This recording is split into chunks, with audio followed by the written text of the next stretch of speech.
Welcome back for another episode of the Giga Semi Construction Update. The drone was flown on November 15th, 2024 on a breezy, cold afternoon.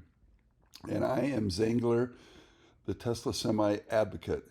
As usual, we started with the overview of the construction site from the northwest corner so that we can build a time lapse as we go along. One of the things I wanted to point out is at the bottom, far northwest corner of the construction site, there's a small building being built, and I have no idea what that is. I checked with the rendering, but the rendering cuts that corner of the construction site or future semi-factory site off. So interesting. We do know from the rendering that there'll be a test track running around the site. So the first overview will be a circumnavigation at a with low zoom, with a low level of zoom, so we can get more context and get a big wide angle view of the progress. Progress includes, as you can notice at the on section F, the southwest corner, is that the all of the insulation material that I had spotted, the 10 trailer loads of Johns Manville insulation material that I had spotted on my last drive in, those were gone from the parking location or down off of Electric Avenue, a few thousand yards away from this site. And once I saw those, that they were gone, my only question left was, were they going to do it here on section SB or section B or section F? And the jury is in. It was section F. And so we're taking a flight from the west to the east along the northern perimeter. I know for a fact that a lot of concrete, thousands of yards probably of concrete, was delivered in the last week. And unfortunately, we can only speculate, although a very educated guess is that section A has had the entire slab poured. I attempted to look in there, and I think if you look really close, and as usual on the big screen, once I post this and we look at it on a larger screen, we may see evidence of that slab being poured. Now we're going along the eastern perimeter. We can see the Mesmaster in the middle of the picture, and we can see that they've almost completed. They have one or two more rows, one more row of columns on section section D, and they're about halfway through with installing the roof on section SD. SE. SD is the section we're looking at here. It'll be the last one completed, but as you can see now, they're putting the last row of columns along the southern perimeter of the building. I think they maybe have one more to go, and then they've got the beams and the trusses, and here is the interesting jog that is on the southern perimeter.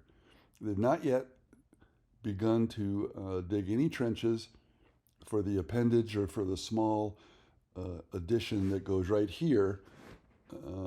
And I'm curious if they're going to put up a temporary wall like they had like they've done previously at Giga, Texas, or if they're going to go right into building this structure at some point that has a part of this section SG, we could call it, is higher than the rest of this structure.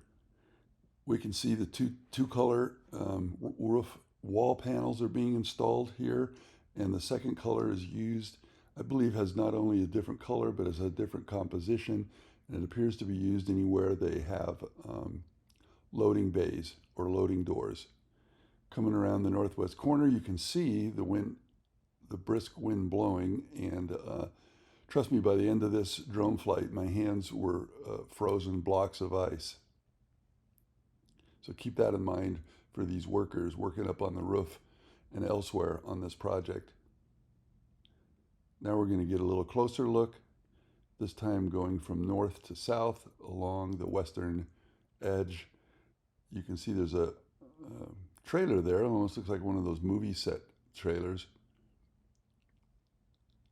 There's the there's the telehandler with the special attachment that they used to put up the narrow wall strips, and the crane that was used to lift the wall panels. I mean the floor, the, the roof insulation, and waterproof membrane up into that section SF.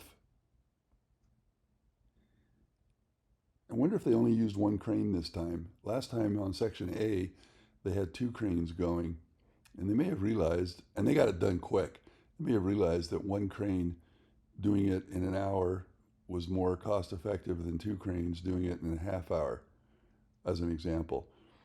I am looking around the entire nearby area, honestly looking for the, potentially looking for the location where they filmed the V4 video that was released recently. It clearly, or at least looks like it was within a few thousand yards, or in the nearby area, I should say, to Giga Nevada and Giga Semi. It could just be a rendering with a video of that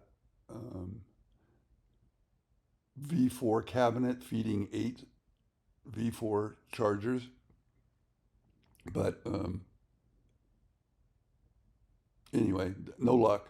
I am on the hunt. If you have any suggestions or any any tips on where to look for that, I would love to get some footage of that V4 installation that was used in the press release. Here's a close-up of the workers' men at work on the roof, and women too, potentially. And you can see how the breeze is blowing that waterproof membrane material around, and you'll see more evidence of that right here on these, what I believe are skylights. And I do know that this waterproof membrane is sealed with heat. Here is the stairs and leading up to the roof, and also the chute leading to a garbage dumpster.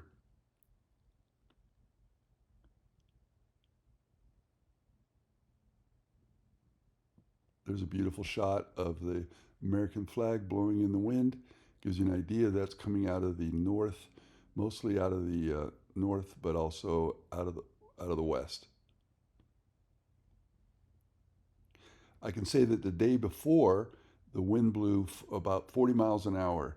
So I was curious to see what impact, if any, that had on the construction progress or on the previously completed work. And I don't really see any evidence of a slowdown. Now we're going to go along the northern perimeter of the Giga Nevada factory, semi-factory, what I like to call Giga Semi. And some people have questioned whether Giga is appropriate term, but I believe this building qualifies, and it's about 80% the footprint of Giga Nevada legacy. And now here's where we're trying to look in, but we don't have good lighting. I believe there's a slab in there. This plastic was up the other day as that concrete dried, and you can see the textile fabric they lay down before completing and doing asphalt around the perimeter. Okay, now here's the wall panel, the narrow strip wall panel installation in progress, and I highly recommend, if you're more interested in seeing that from start to finish, you look at some of the previous videos that I have. I have one where we watch the entire process from them lifting the wall panel off of the pallet where it was delivered to the complete install, and I can tell you it goes quick.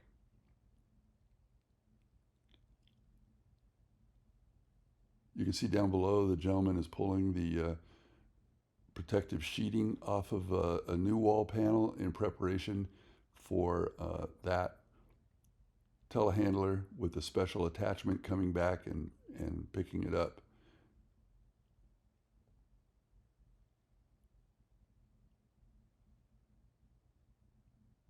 At the end of the video, you'll see a ground level view of the entire project, but I didn't leave sound on because all you can hear is the wind noise, and it's quite annoying.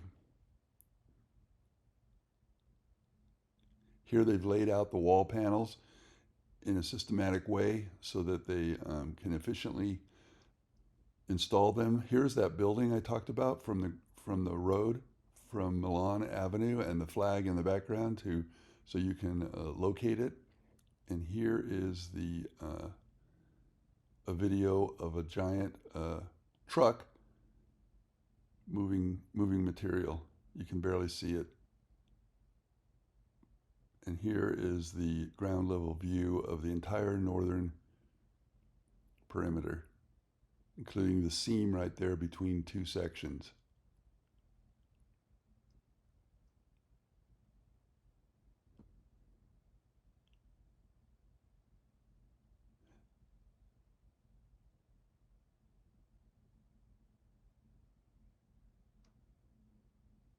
As we look at the rendering at the end of the video, I wonder how long it'll be before the rendering and the actual progress of the factory is almost the same, and that won't be any difference.